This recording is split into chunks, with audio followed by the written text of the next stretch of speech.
If you think buying a 3 times leveraged ETF is a safe way to triple your stock market returns, then stop scrolling, because there is a massive mathematical trap that most people don't know about. Leveraged ETFs sound like a cheat code. They promise to give you double or triple the returns of major indexes or stocks, but most investors completely ignore the most important catch. These are not normal buy and hold funds. To get that extra horsepower, the fund managers use expensive financial derivatives, options, and massive amounts of debt. And because they promise a fixed multiplier, they are legally forced to completely reset and rebalance their exposure at the end of every single trading day.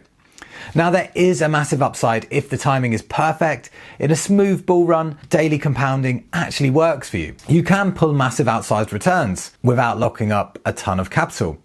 They are incredible tools for aggressive day trading or short-term momentum. But here is the structural flaw that bleeds portfolios dry.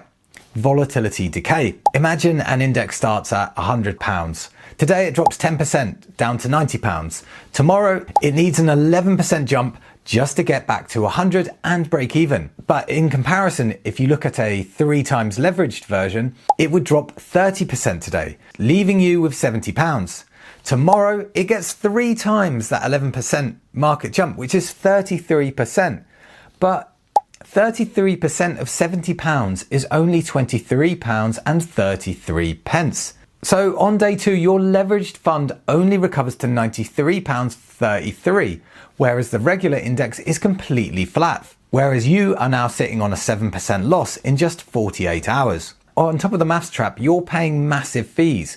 Leveraged ETFs charge high management costs, often around 1%, plus the continuous interest on the money they borrow to get that leverage. Bottom line, leveraged ETFs can be fantastic for day trades or swing trades, but if you try to buy and hold them for the long term, they are financial quicksand. Drop a comment if you've ever traded these and hit follow for more finance content. This is not financial advice.